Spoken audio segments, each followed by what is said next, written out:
ይስጥልኝ የተወደዳችሁ ተመልካቾች እንደምናላችሁ ከሐረሪ ቴሌቪዥን በቀጥታ ስርጭት የዕለቱን የአማርኛ ዜናዎቻችንን እነሆ።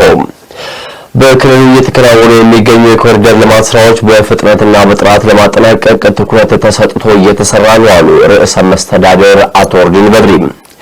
ርዕሰ መስተዳድሩና ካቢኔያቸው በከተማው እየተሰሩ የሚገኙ የኮሪደር ልማትና የጀጎል ዓለም አቀፍ ቅርስ የመልሶ ማልማት ስራዎችን ተዘዋውረው ተመላክተዋል። አዩብ ካዛሊ ዝርዝር አለው።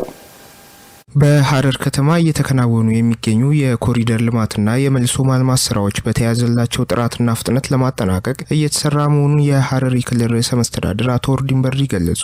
ርዕሰ መስተዳድሩ አቶ ኦርዲን በድሪና ካቢኔያቸው በከተማው እየተሰሩ የሚገኙ የኮሪደር ልማትና የጀጎል ዓለም አቀፍ ቅርስ የመልሶ ማልማት ስራዎችን ጎብኝተዋል። በዚህም ወቅት ርዕሰ መስተዳድሩ እንደተናገሩት በክልሉ የማይቻል ሊመስሉ የነበሩ ስራዎች በቅንጅትና በቁርጠኝነት በመሰራታቸው በርካታ ድሎች ተመዝግበዋል። በተገኙ ድሎች መዘናጋት ሳይታይ ዛሬም ለበለጠ ድል እየተሰራ መሆኑን ጠቁመው ይህ ቁርጠኝነት በቀጣይነትም ተጠናክሮ የሚቀጥል ተግባር መሆኑን አንስተዋል። እየተሰሩ የሚገኙ ስራዎችም ከተማዋ በሀገርና በዓለም አቀፍ ደረጃ ያላትን ታሪክና ቅርስን ታሳቢ ባደረገ መልኩ እየተሰሩ የሚገኙ ስራዎችም ሐረር በስሟና ታሪኳ ልክ ከፍታዋን የሚያረጋግጡ ናቸው ብለዋል። እየተሰሩ የሚገኙ ስራዎችም የጎብኚዎች መዳረሻነቷና ተመራጭነቷ የበለጠ ማሳደግ የሚያስችሉ ናቸው። እየተሰሩ ያሉ የኮሪደር ልማትና የመልሶ ማልማት ስራዎች በርካታ ዜጎችን የስራ ዕድል ተጠቃሚ አድርጓል ያሉት ርዕሰ መስተዳድሩ የልማት ስራዎቹ የዜጎችን የስራ ባህልን ጭምር መቀየሩን ነው የተናገሩት። ለመጪው ትውልድም ጭምር መደላደልን በሚፈጥር መልኩ ታቅደው እየተሰሩ የሚገኙ ፕሮጀክቶችም በተያዘላቸው ጥራትና ፍጥነት እየተሰሩ ስለመሆናቸው ነው ያነሱት። ርዕሰ መስተዳድሩ በተለያዩ ፕሮጀክቶች ላይ ባደረጉት ምልከታም ለስራው ስኬታማነት የሚያግዙ አቅጣጫዎችንና መመሪያዎችን አስቀምጠዋል።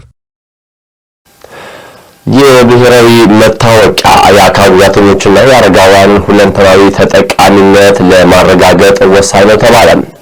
በክልሉ የሚገኙ አረጋውያንና አካል ጉዳተኞችን የፋይዳ ብሔራዊ መታወቂያ ባለቤት በልዩ ትኩረት እየተሰራ እንደሚገኝ የሐረሪ ክልል ሰራተኛና ማህበራዊ ጉዳይ ቢሮ አስታውቋል። ለሄኖክ ግርማ ዘገባ አዩብ ካዛሊ።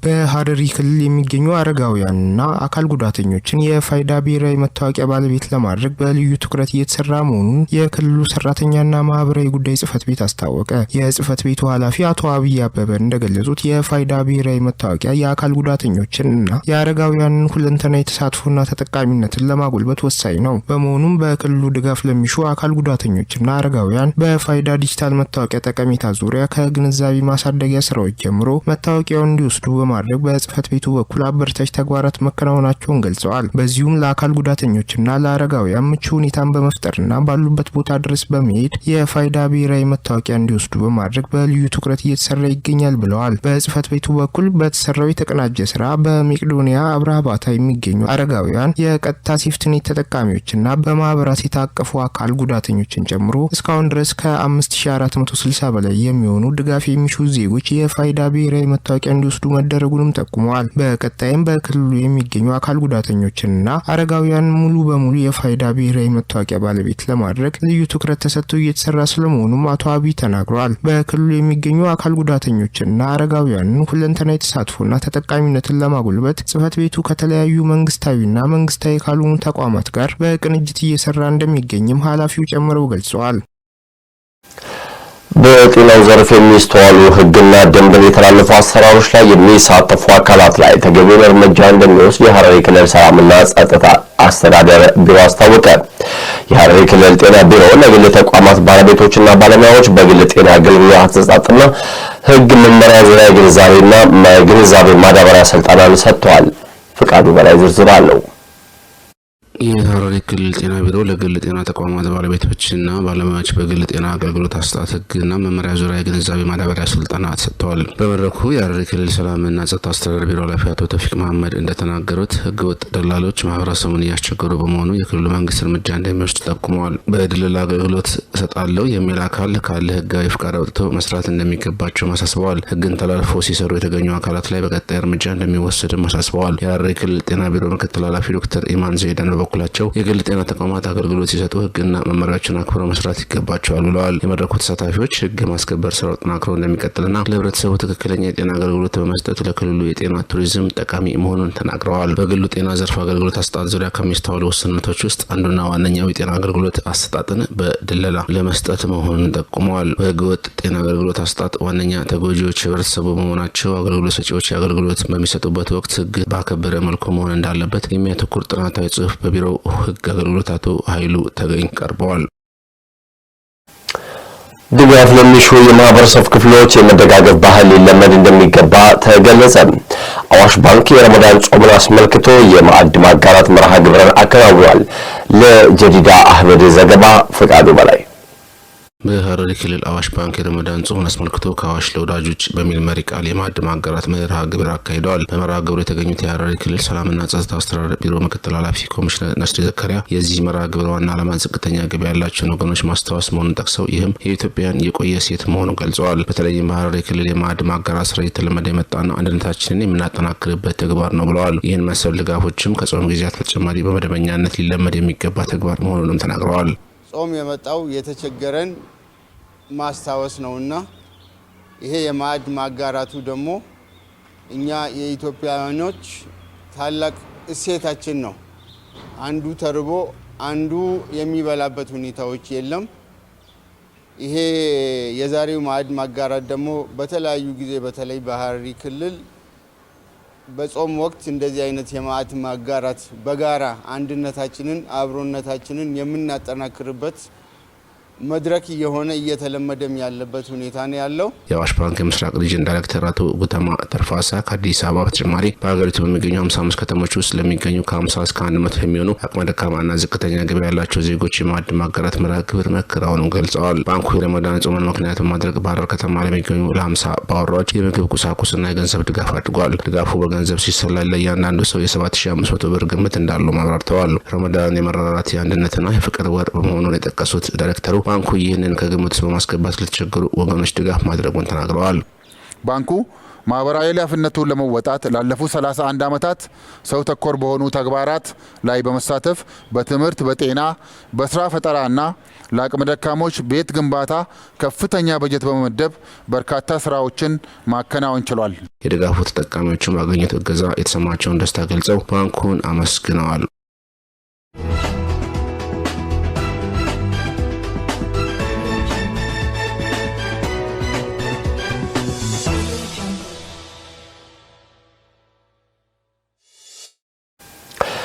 ወደ ሀገር አቀፍ ዘገባዎቻችን ተሸጋግረናል።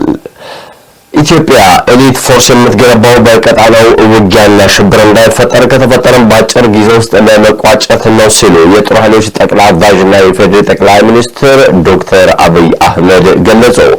በተመሳሳይ ዜና ኢትዮጵያ ሰራዊት የንድፈ ሀሳብ ሳይሆን የተግባር ኃይል መሆኑን በተግባር አሳይቷል ሲሉ ፊልድ ማርሻል ብርሃኑ ጁላ ገልጸዋል። ዘገባው የኢቲቪ ነው። ሌኒሽ መልስ በተከታይነት አቀርበዋለች።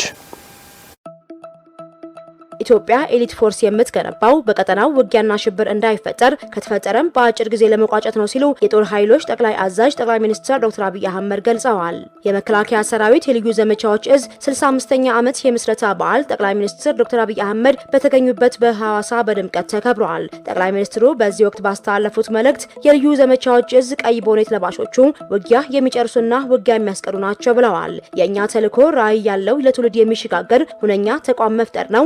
ውጊያ የሚያስቀርና ውጊያ የሚጨርስ ኤሊት ፎርስ መገንባት ነው ሲሉም ተናግረዋል። የልዩ ዘመቻዎች እዝ አባላት ተልዕኮ ደግሞ ኢትዮጵያን መገንባት፣ መጠበቅ፣ ማጽናትና ማሸጋገር መሆኑን አጽንኦት ሰጥተዋል። የኛ ተልዕኮ ራዕይ ያለው ለትውልድ የሚሸጋገር ሁነኛ ተቋም መፍጠር ነው። የኛ ተልዕኮ ውጊያ የሚያስቀር ውጊያ የሚጨርስ ኤሊት ፎርስ መገንባት ነው። የናንተ ተልዕኮ ኢትዮጵያን መገንባት፣ ኢትዮጵያን መጠበቅ፣ ኢትዮጵያን ማጽናትና ኢትዮጵያን ማሸጋገር ነው። ኢትዮጵያ በልጆቿ ላብ ትሰራለች፣ በልጆቿ አጥንትና ደም ትጸናለች፣ አልተደፈረችም፣ አትደፈርምም። በክብርና በነጻነት ለልጆቻችን የምናስረክባት ብቸኛዋ የአፍሪካ ፈርጥ ሆና ትቀጥላለች ነው ያሉት። የኛ ዝግጅት በአፍሪካ ሰላምና ብልጽግናን ለማረጋገጥ እንዲሁም በቀጠናው ላሉ ሀገራት አለኝታና መከታ ለመሆን ነው ብለዋል ጠቅላይ ሚኒስትሩ። ኢትዮጵያ በልጆቿ ላብ ትሰራለች፣ ኢትዮጵያ በልጆቿ አጥንትና ደም ትጸናለች። ኢትዮጵያ አልተደፈረችም፣ አትደፈርም። በክብርና በነጻነት ለልጆቻችን የምናሸጋገራት ብቸኛዋ የአፍሪካ ፈርጥ ሆና ትቀጥላለች። የኛ ዝግጅት በድፍን አፍሪካ ሰላም ለማረጋገጥ፣ በድፍን አፍሪካ ብልጽግናን ለማረጋገጥ በቀጠናችን ላሉ ሀገራት አለኝታ መከታ ጋሻ ለመሆን ነው። ለዚህም ሲባል በምድር በተራራና በጅረት ይሰጥ የነበረውን ወታደራዊ ስልጠና አሁን ላይ ወደ ባህር ቀይረናል ነው ያሉት። ኢትዮጵያ የዘመኑን ቴክኖሎጂ የሚጠቀም በምሽግ ብቻ ሳይሆን በስትራቴጂክ ቦታዎች ውጊያን የሚያጣጡፍና የሚያሳጥር ተቋም ስለገነባች መላው አፍሪካውያን እንኳን ደስ አላችሁ ሲሉ መግለጻቸውን የፋና ብሮድካስቲንግ ዘገባ ያመላክታል። ከሶማሌ ጫፍ እስከ ምጽዋ ጫፍ በባህር የሚያጋጥሙ ሽብሮችን ወንድም ህዝቦችን ደግፈን ሽብርን ለማስቀረትና ልማት ብልጽግናን በቀጠናችን ለማረጋገጥ ለኢትዮጵያ ብቻ ሳይሆን ለቀጠናው በቂ የሆነ ኤሊት ፎርስ ቴክኖሎጂ የታጠቀ ቴክኖሎጂ የሚጠቀም በድሮን ሪኮነሰንስ የሚያደርግ በካሚካዚ ምሽግ የሚያፈርስ በምሽግ ብቻ ሳይሆን በስትራቴጂክ ቦታዎች በሰላም ወረዳዎች ውጊያን የሚያጣጥፍና የሚያሳጥር ተቋም ኢትዮጵያ ስለገነባች ድፍን የምስራቅ አፍሪካ ሀገራት ድፍን የአፍሪካ ሀገራት እንኳን ደስ ያላችሁ እንኳን ደስ ያለን እላችሁ ፈልጋለሁ።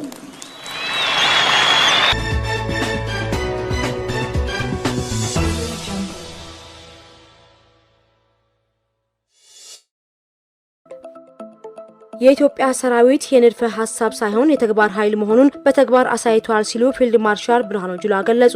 የጦር ኃይሎች ጠቅላይ ኤታማዦር ሹም ፊልድ ማርሻል ብርሃኑ ጁላ በ65ኛው የልዩ ዘመቻዎች እዝ የምስረታ በዓል ላይ ባደረጉት ንግግር ኢትዮጵያ ከውስጥና ከውጪ የተሰነዘሩባትን ዘመነኛ ጥቃቶች በብቃት መክታ ወደ ላቀ ከፍታ መሸጋገሯን ገልጸዋል። የጦር ኃይሎች ጠቅላይ አዛዥ ጠቅላይ ሚኒስትር ዶክተር አብይ አህመድ እኛ ኢትዮጵያን የትልቅ ህዝብና ሀገር ባለቤት ነን በሚል ባስቀመጡት አቅጣጫ መሰረት መላው ሰራዊት በየክፍሉ በልዩ ሁኔታ ዘመናዊ ሆኖ እንዲደራጅ መደረጉን ገልጸዋል። በተለይም በሰሜኑ የሀገሪቱ ክፍል የተከፈተብንን ጦርነት በድል እየመከትን በተመሳሳይ ጊዜ የሰራዊቱን ግንባታ ወደ ላቀ ደረጃ ማሳደግ መቻላችን በታሪካችን ልዩ ምዕራፍ የሚባል ስኬት ነው ብለዋል ፊልድ ማርሻሉ።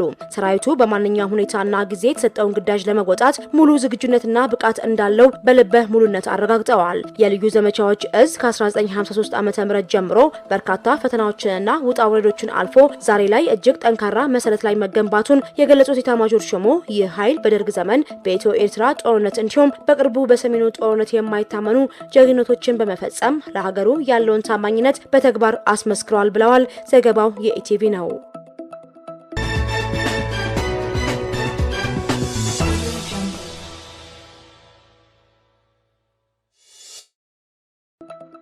የፌሪ መከላከያ ሰራዊት የልዩ ዘመቻዎች 65ኛ ዓመት የምስረታ በዓሉን በሐዋሳ ከተማ በደማቅ ወታደራዊ ስነ ስርዓት አክብረዋል። እዙ በዚህ በዓሉ ላይ የ44ኛ ዙር ንጋት ኮርስ የኮማንዶ ሰልጣኞችን አስመርቀዋል። በምረቃ ስነ ስርዓቱ ላይ የጦር ኃይሎች ጠቅላይ ኤታማዦር ሹም ፊልድ ማርሻል ብርሃኑ ጁላ ለተመራቂዎቹ የቀይ መለዮ የመልበስ ፈቃድ የሰጡ ሲሆን በስልጠናቸው ከፍተኛ ውጤት ላስመዘገቡ ተመራቂዎችም መለዮ አልብሰዋል።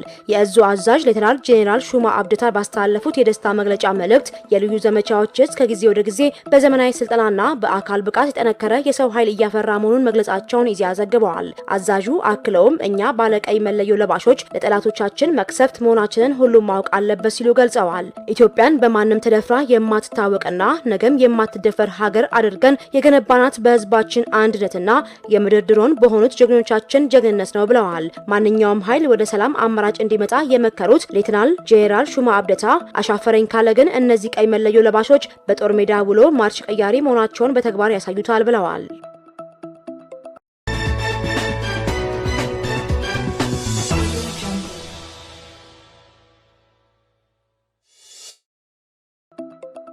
ከ50 በመቶ በታች የነበረው የአምራች ኢንዱስትሪዎች የማምረት አቅም በአሁኑ ወቅት ወደ 66.3 በመቶ ማደጉን የኢንዱስትሪ ሚኒስትር አቶ መላኩ አለበል ገልጸዋል። ሚኒስትሩ ለጋዜጣ ፕላስ እንደገለጹት ባለፉት ዓመታት በመንግስት የተወሰዱ የፖሊሲና የስትራቴጂ ማሻሻያዎች በግብርና፣ በማዕድን፣ በቱሪዝምና በኢንፎርሜሽን ቴክኖሎጂ ዘርፎች ትርጉም ያለው ውጤት ተመዝግበዋል። ከ50 በመቶ በታች የነበረው የአምራች ኢንዱስትሪዎች የማምረት አቅም ማሻሻያው ከተደረገ በኋላ ወደ 66.3 በመቶ እንዲያድግ ሆኗል።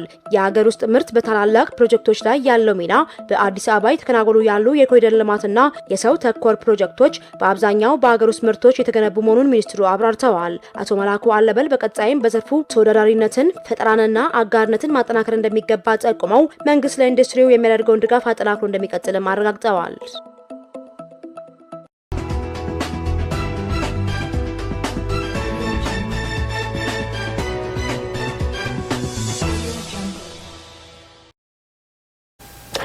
የውጭ ዜና የአሜሪካው ፕሬዝዳንት ዶናልድ ትራምፕ የሚጥሉትን አዲስ ታሪፍ ወደ 15 በመቶ ከፍ ሊያደርጉ መሆኑ ተነገረ። አሜሪካ በአዲሱ ታሪፍ መሰረት እስካሁን ድረስ ቢያንስ 130 ቢሊዮን ዶላር ገቢ መሰብሰቧም መነገሩ ይታወሳል። ለቢቢሲ ዘገባ ባህር ጠንክር። Tonight, President Donald Trump unloading on members of the U.S. Supreme Court. I'm ashamed of certain members of the court. Absolutely ashamed. የአሜሪካው ፕሬዝዳንት ዶናልድ ትራምፕ የአገሪቱ ጠቅላይ ፍርድ ቤት ውሳኔ በመቃወም ሌላ ሀገር የሚገቡ ምርቶች ላይ የ15 በመቶ ታሪፍ እንደሚጥሉ ተናገሩ። ትራምፕ አርብ ዕለት የጣሏቸውን ታሪፎች ወደ አሜሪካ በሚገቡ ማንኛውም ምርቶች ላይ የ10 በመቶ ቀረጥ እንደሚተኩም ተናግረው ነበረ። ነገር ግን ቅዳሜ ዕለት ይህ ፈጽሞ ጥቅም ላይ ያልዋለ የአገሪቱ የንግድ ሕግ በሚፈቅደው መሰረት በከፍተኛ መጠን እንደሚጨምር በትሩዝ ሶሻል ገጻቸው ላይ አስታውቋል። ይህ ሕግም እነዚህ አዳዲስ ታሪፎች አስተዳደሩ የኮንግረሱን ይሁንታ ከመጠየቁ በፊት ለ5 ወራት ያህል በስራ ላይ ማቆየት ያስችለዋል። የ10 በመቶ ታሪፍ ከማክሰኞ እንደ አውሮፓውያን አቆጣጠር ከየካቲት 24 2026 ዓ.ም ጀምሮ ተግባራዊ እንዲሆንም ተወስኗል። አሁን የጨመረው የ15 በመቶ ታክስ ከመቼ ጀምሮ ተግባራዊ እንደሚሆን ግልጽም አይደለም። አዲሱ የ15 በመቶ የግብር ተመን እንደ አውሮፓውያን አቆጣጠር በ1974 በወጣው የአገሪቱ የንግድ ሕግ አንቀጽ 122 መሰረት ጊዜያዊ መፍትሄ ሲሆን ከአሜሪካ ጋር የ10 በመቶ ታሪፍ የተስማሙ እንደ ዩኬና አውስትራሊያ ላሉ ሀገሮችም ጥያቄ ያስነሳል። ትራምፕ በማህበራዊ ሚዲያ ልጥፋቸው ላይም እንዳሉት አስተዳደራቸው የቀረጥ ጭማሪ ለማድረግ ውሳኔ ላይ የደረሰው የጠቅላይ ፍርድ ቤት ባወጣው አስቀያሚ በደንብ ያልተጻፈና እጅግ በጣም ጸረ አሜሪካ ውሳኔ ላይ ግምገማ ካደረገ በኋላ ነው ብሏል። ትራምፕ የጠቅላይ ፍርድ ቤቱ ዳኞችም ውሳኔው የተላለፈው 6-3 በሆነ አብላጫ ድምጽ ነው። ትራምፕ እንደ አውሮፓውያን አቆጣጠር በ1977 የወጣው ሕግን ተግባራዊ ለማድረግ ስልጣናቸውን ያለአግባብ ተጠቅመዋል ሲልም ኮንኗል። በቅርብ ጊዜ የወጣውም የመንግስት መረጃ እንደሚያሳየው አሜሪካ በአዲሱ ታሪፍ መሰረት እስካሁን ድረስ ቢያንስ 130 ቢሊዮን ዶላር ገቢ ሰብስባለች። ትራምፕ ውሳኔውን ተከትሎም ወዲያውኑ በአንዳንድ የፍርድ ቤቱ አባላት እንደሚያፍሩና የንግድ ፖሊሲያቸው ውድቅ ያደረጉትን ዳኞች ሞኞች ሲሉ ጠርተዋቸዋል። ትራምፕ የሚጥሉትንም አዲስ ታሪፍ ወደ 15 በመቶ ከፍ ሊያደርጉ እንደሆነም አስታውቀዋል። በመጨረሻም ከ1500 በላይ ቬኔዙዌላውያን የፖለቲካ እስረኞች ምህረት እንዲደረግላቸው ጠይቁ። የቬኔዙዌላ ብሔራዊ ምክር ቤት ፕሬዝዳንት ሐሙስ ዕለት ባወጣው አዲስ ሕግ መሰረት 1557 የፖለቲካ እስረኞች ምህረት እንዲደረግላቸው አመልክተዋል። የቬኔዙዌላ ፕሬዝዳንት ዴልሲ ሮድሪጌዝ ወንድምና የቀድሞ ፕሬዝዳንት ኒኮላስ ማዱሮ አጋር የሆኑት ሆርጌ ሮድሪጌዝ በመቶዎች የሚቆጠሩ እስረኞች አስቀድመው መፈታታቸውን ተናግረዋል። ከነዚህ መካከል ፖለቲከኛ ሁዋን ፓብሎ ጉዋኒፓ የሚገኙበት ሲሆን አዲሱ ሕግ የተወሰኑ እስረኞችን ያገላል ሲሉም ተችተዋል።